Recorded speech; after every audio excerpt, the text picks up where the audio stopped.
video is a complete bonus. It's not a Vlogmas. I think I'm completely insane for filming it because I know your subscription feeds are already clogged up with so many videos right now, but I just got a new filming setup, or a new lighting setup, and I thought I wanted to sit down and film something, and this has kind of just been going around in my head this morning because it's been coming up in different things that I've been watching, and I thought I'm just going to film a video about it because I don't think I've talked about like online negativity and things in a really, really long time, not in a dedicated video anyway.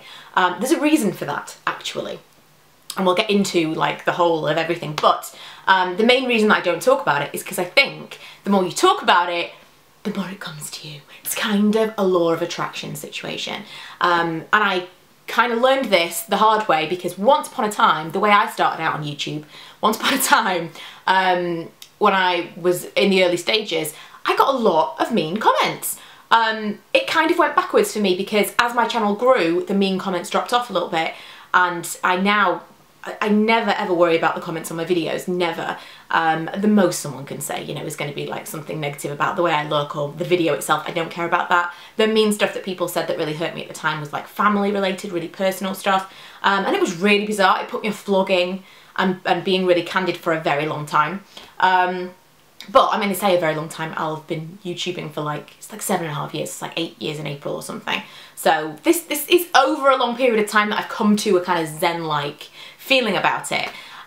So yeah, I used to get all these like really random mean comments, and I used to dress it all the time. I used to constantly be making videos like, I'm not happy about this, going on rants, and it just doesn't portray me in a very good light, and it also perpetuates the cycle in my experience. And so the way that I deal with direct comments like that now is just literally to delete the comment and block it. I also find that if the first comment on a video is negative, it kind of sets the tone for the rest of the comments. So if you are a content creator, I would highly recommend, if you see a negative comment, and I'm not talking about constructive criticism or someone just saying they don't like your lipstick, I really like an actual hateful comment, just delete it.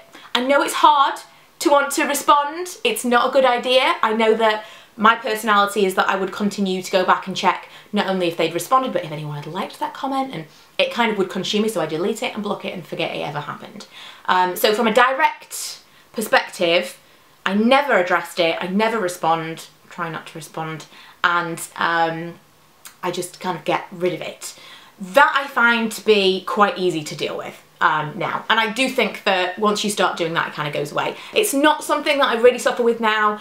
The reason for this video isn't kind of because something's happened or someone said something. The reason for the video is that I have had friends in the last year or so that have come up against really mean comments that they found on the internet about them, and I keep coming up with the same answer to the point where I felt like it was worth sharing, because if you are a content creator, or even if you're just generally interested about this subject, you know, how people might be dealing with it, but mostly if you are a content creator and you are struggling with negativity online, I feel like I have maybe got some words of wisdom for you, having been through a lot of it in the past. And I feel like I've come out of the other side, and I'm really genuinely very, very happy with it now. It never affects me. I think that my viewership is amazing, my audience is great, really, really nice people, but there are always going to be the people that aren't going to be nice, and you have to accept that. You have to accept that people aren't always going to love everything that you do, and even if they do, they might not be nice about it. It's just the way of things.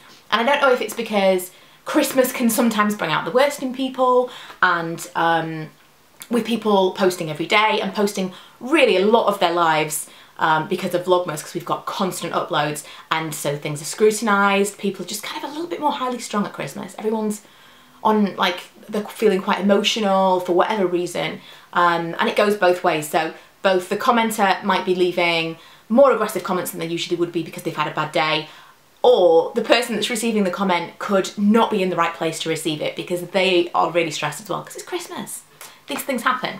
So because of the whole thing with my friends, and also the whole Vlogmas thing, I've seen a lot of people talking about negative comments recently on social media and in vlogs that I've been watching. I thought I would share this video. So, number one, the direct thing, literally just get rid of it.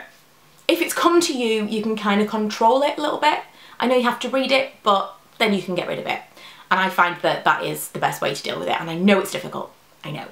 I can be argumentative, but it's not a good idea to get involved. As they say, don't feed the trolls. The second part of it, of course, is people that are not coming directly to you. Now, I find this even easier. A long time ago, I would never have imagined I could be sitting here saying this right now, but I know there are people out there talking about me, and I don't care. The last time I looked, there is like a popular website where people gossip about YouTubers, and the last time I kind of fell into that hole was, I think it was my hen night, which means it will be just under 6 years ago. And I can, hand on heart, say I have never gone back to that website because I fell down the hole and it swallowed me up. It was hard. It's really, really difficult to read what other people are writing about you and not be able to defend yourself and not be able to reason with those people. What I've come to over the last however many years, 6 in fact, over the last 6 years, is it's kind of like you and I could sit and have a coffee and bitch about Kim Kardashian. And we would. We would. It's perfectly normal. It is in human nature to bitch about people, to gossip. My memory card got full. So, where were we? I think I was saying it's basically like gossiping about a celebrity. So like you and I could go for coffee and chat rubbish about Kim Kardashian because we don't think she's ever going to see that. We don't think she cares what we think. You know, she's out there somewhere living her best life and she just is like, we're of no consequence to her. But we might say something really, really negative about her. We might talk about, I don't know, I can only think of the Kardashians right now. My mind has drawn a blank, but let's say Kylie Jenner's pregnancy. We've all gone on Twitter and talked about that to some degree. We might even go to Twitter and say something really, really negative. We might make a judgment about someone that is potentially gonna see that because it's online, it's got their name attached to it, but we don't think about that. We're kind of having a conversation with people who may agree with us, at least know who that person is. We've got that outlet to gossip. So, YouTube is a bit of a weird thing. I know it's becoming less niche, but it is still a bit of a weird thing to do and to watch. You know, in the grand scheme of things. You can go to work, you can talk about Netflix, you can talk about TV. People will know what shows you're talking about. They won't necessarily watch the same YouTubers that you watch. And so in my mind, these people going on these forums and gossiping about YouTubers are using it as a way to meet people who are also watching, may have also watched that one video, because it's what are the chances that you know someone in real life that's also watched that video that you can chat to them about. I've met people in real life that have come and said hello to me, and they've been with people who have no idea YouTube beauty is even a thing. And so their friends think they're absolutely mental to be talking to a complete stranger in the street. I get it. I totally get it. And so let's liken it to me being really into The Sims. So not one person in my real life, and possibly none of you, are even a little bit interested in The Sims. If I was really excited about a new expansion pack, I would go to a forum. I would see what people were saying. I would talk about it. People will be saying, oh, I'm really happy about this, I'm really not happy about this. You know, they'll just be chatting about it. And not worried that anything's going to offend anyone, because it's just a game and it's just something that they're using as a form of entertainment. And so when people are going on these forums, I know some people take it really far, but people are going on these forums and talking about people that they watch online, even if they acknowledge that those people, because sometimes people go on and defend themselves, even if they acknowledge that people are online and will see what they're writing, they're not really doing it for that. They're doing it to be part of something. It's like a community of people that are all interested in the same thing. And yeah, okay, maybe they're saying negative things, but it is almost a way to make friends. It's like a bonding thing, like, oh, let's talk about this thing that we're all interested in.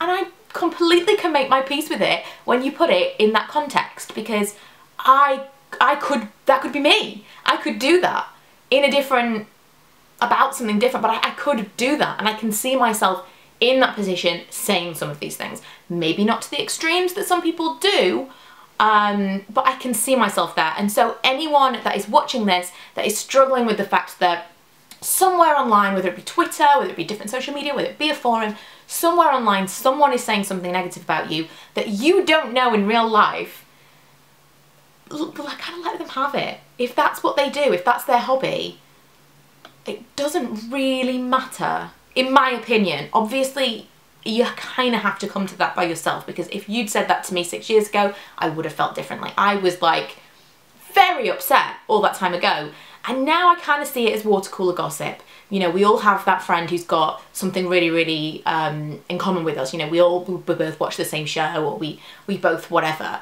We both stalk someone's Instagram profile, you know? You have that person that you come to work and you're like, did you see the episode last night? And those people don't have that in their real life for this thing they enjoy. And so they're going to this forum, and maybe they're getting involved in negativity because that's what everybody else is doing. Maybe it's a little bit of a let's make friends peer pressure thing. I don't know, and it doesn't really matter to me because they're not coming to me with it. If they come to me, it's a completely different situation. You know, at that point they delete, they block. You know, you have to kind of guess, to gauge sometimes from people's tone, because some people can just don't really, they kind of lack something and they don't understand how to communicate with people. Sometimes something can come across as really negative, and you have to just let that person leave a few more comments before you decide whether or not they just aren't coming across very well. But if it's just out and out negative, then just get rid of it. It doesn't matter. You are way more in control of that, and you have to just accept that somewhere out there someone might be talking about you. Even in a normal life, that is probably true, and you can't live your life just a ball of stress, worried about what other people are saying about you. You just can't. It is not any way to live, and trust me, I've been there. It upset me to my core, and it's not worth it. It's just so not worth your upset at all. And if that is what their hobby is, let them have that hobby. You know, we've all got weird things we like to do. If that's what they want to do, fine. If that makes them happy, it doesn't matter. It really doesn't matter. So that is my kind of message of how to deal with online hate this holiday season. I can't believe how many people have talked about it. We're only like 5 or 6 days into December. 6th today? I think so. And I can't believe how much of it I've seen on vlogs, on blogs, on different social media platforms about people being cruel. We kind of just have to accept that that is the way that the world is, and that's how people are going to be. And it is kind of a bit of a, if you can't handle it, get out of the kitchen kind of thing. If you can't handle the heat is the better phrase, the actual phrase. But I do think that we are putting too much value on something that really is not that important. I mean, how many of us would actually say anything to Kim Kardashian if we met her in real life? We would throw our arms around her. We would be like, oh my God. You can say what you want about her, but if you met her in real life, you would be massively starstruck and really excited. You would want a selfie. I don't care what you have said in the past about Kim Kardashian. I know I'm using her as an example, but I think all of us have said something negative about Kim Kardashian at one time or another. Every single one of us would want a selfie, right? I think the saying goes, if you don't like me and you still watch everything I do, bitch, you're a fan. And that is us with a lot of celebrities that we will talk shit about. Once you put it in that perspective, I think it's easier to deal with. I hope that at least one person is slightly aided by this video, and if not, normal service will resume very, very soon.